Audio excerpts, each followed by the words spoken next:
Hello students, myself Mohammad Ashraf, Department of Physics, Seekers Educational Services.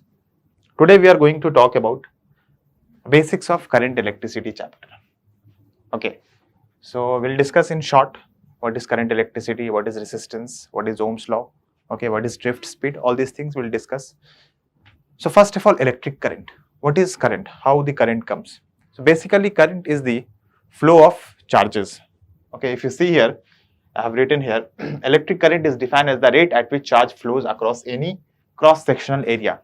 Okay, basically if you apply any electric field, okay, the electronic charges move. Since protons, which are the positive charges, they are not able to move freely, electrons are free to move, electrons move. Those electrons are negatively charged particles. So we get charge flowing across any conductor. So current average becomes delta Q by delta T. How much charge has flown through any cross-sectional area per unit time. Okay, we know that we measure charge in coulombs and time we measure in seconds. So unit becomes coulomb per second, which is also called 1 coulomb per second, has been also given a name 1 ampere. In short, we can also write A. This is your average current. We can get instantaneous current also. As you can see here, I is equals to dq by dt. It gives the current at any point of any particular point of time. Moving on, drift velocity. As you know, if we keep a charged particle in an electric field, it will experience a force. The force will be how much? E into charge on electron into electric field. Okay, so there will be some acceleration also, because we know that there is an acceleration force by mass. So acceleration of that charged particle will be E by m. M is the mass of that charged particle. Okay, so if you have E is the charge of the electron, electric field present inside the conductor, and m is the mass of the electron. So acceleration of the charged particle, which is basically electron, will be this much. If we are getting a constant acceleration, which is this much, we know that speed of the particles will continuously increase.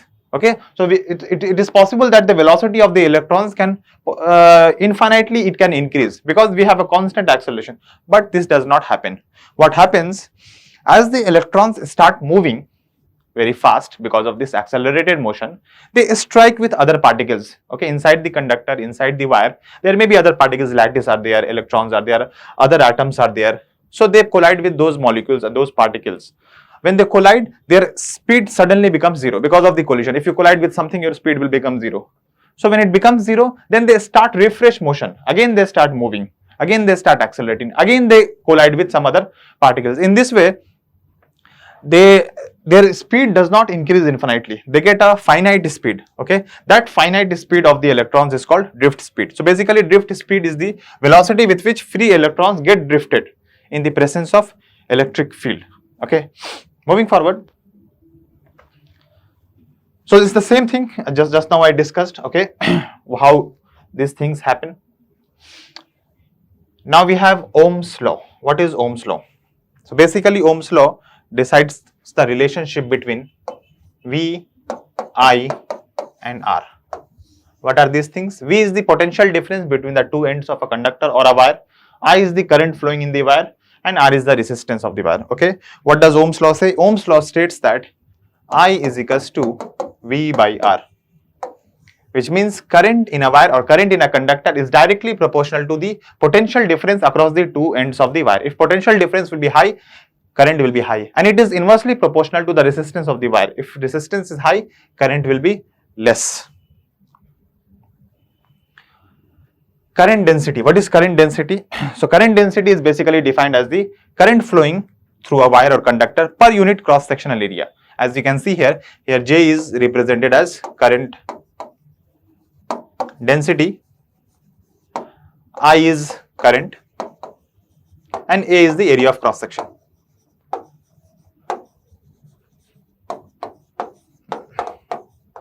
It's a very interesting thing here. Actually, current is basically dot product of current density and area, as you can see here. And we take dot products or cross product of two vector quantities. So it is confirmed that J is here is a vector. Electric current density is a vector quantity. Area we know already is a vector quantity. And dot product of two vector quantities give a scalar quantity. So we know that current is a scalar quantity. Got it? So as you can see here, Ohm's law We can also write in this form E into L, okay, because electric current density we can write as I by A. Got it? Rho L is the volume, rho is called here resistivity, and 1 by rho is called sigma, which is called conductivity of the material. Okay, these are properties which are associated with the material, they are fixed with the material. Mobility. What is mobility? So as you can see the definition, what is mobility? It is defined as the magnitude of drift velocity per unit electric field. Okay, so drift velocity per unit electric field. Resistance. What is resistance? So basically resistance refers how much a conductor or a wire offers resistance. Okay, it does not allow the current to flow through it. That is the resistance. Okay, if any wire or any conductor does not allow the current to flow through it, does not allow the electrons to flow through it, that's the property resistance. Okay, formula of resistance. What is resistance? So resistance basically is equals to rho L by A. Okay, this is a constant for a particular material. Just now we discussed, which is called resistivity. L is the length of the conductor, A is the area of the cross section. Now L is the length of the conductor. As we increase the length of the conductor, okay, resistivity will increase, resistance will, sorry, not resistivity will increase, resistance will increase. Why? Because the electrons will now have to travel a more distance. Okay, if you have to travel the more distance in the path, they will collide with more particles, more resistance will be there. Okay, so there will be more resistance. Area of cross section, it is inversely proportional to area of cross section. If area of cross section will be more, it means it will be, the wire will be wider. It means the electrons will find it easy to travel. That's why it is inversely proportional. R is equals to rho L by A. Okay, as you can see, its dimension is ml square T inverse 3 A to the power minus 2. Combination of resistance. Okay, if we have more than one resistance in a circuit, for example, if you see here, we have a battery. Okay, we have resistance 1, resistance 2, resistance 3. If we have more than one resistance in a circuit, what will be the overall resistance and what will be the current in the circuit? So this is called series combinations. As you can see, they are connected in series. Potential difference across each one of them will be different. Okay, the total potential difference of the battery will be shared by the individual resistance V1, V2 plus V3. Okay, total resistance R equivalent will be equal to R1 plus R2 plus R3. So the total current in the circuit will become I is equals to, we know that V by R. Here R is how much? R equivalent, V by R equivalent.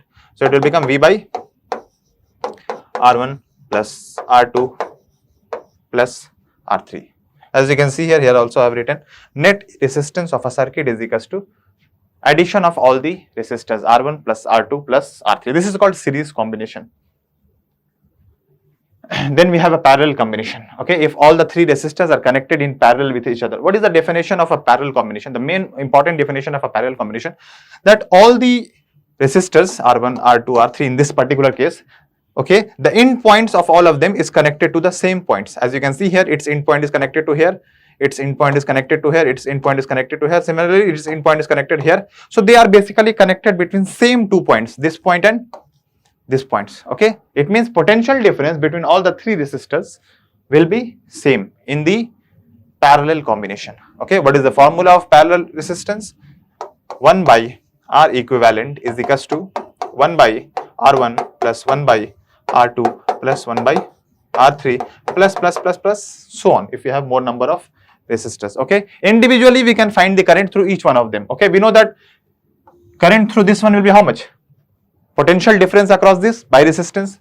Potential difference across this will be equal to the V, because it's connected to the same point. So as you can see here, V by R1, V by R2 and V by R3. So you can find the individual current through them also. Battery. What is a battery? So basically, what is a battery? Let's see first of all definition. What does a battery say? A battery is a device which maintains a potential difference across its two terminals A and B. It is often prepared by putting two rods or plates of different metals in chemical solution. So basically, a battery is a two rod. Okay, one is provided positive charge, another is negative charge. So basically, this one becomes at higher potential, this one gets at lower potential. So we get a higher and lower potential ends. So basically we develop a potential difference between the two rods. If we connect it with another resistor or any wire, okay, there will be a potential difference between the two ends of the wire. We know that everything flows from higher potential to lower potential. So from higher potential, charges start flowing and they reach to the lower potential. It means it becomes a source of current in the circuit. So basically battery is also a source of current in the circuit. Okay, who provides the charges? Continuous charges is provided because there is a chemical solution kept inside the in between the two plates of the conductor. So there is a chemical solution. For example, one of the most common solution is NH4Cl. So this NH4Cl, okay, is always breaking into NH4 plus and Cl minus. Okay, so NH4 plus is stored on the positive terminal, Cl minus is stored on the negative terminal. So in this way we get continuous charge distribution on both the conductors. Moving on. Internal resistance. What is internal resistance? Sometimes batteries do have internal resistance also, because they will provide resistance in flowing of the current also. So that internal resistance is represented by small r. Okay, what is electromotive force? Electromotive force basically refers the capacity of the battery to make the charges continuously flow, okay, without loss of power of battery.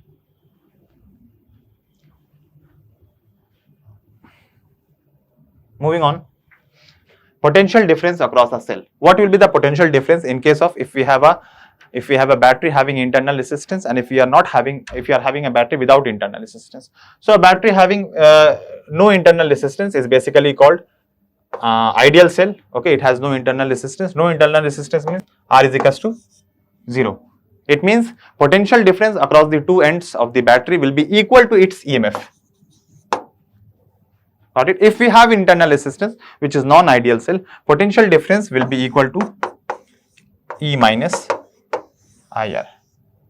Okay. Okay, that's it for today. Thank you.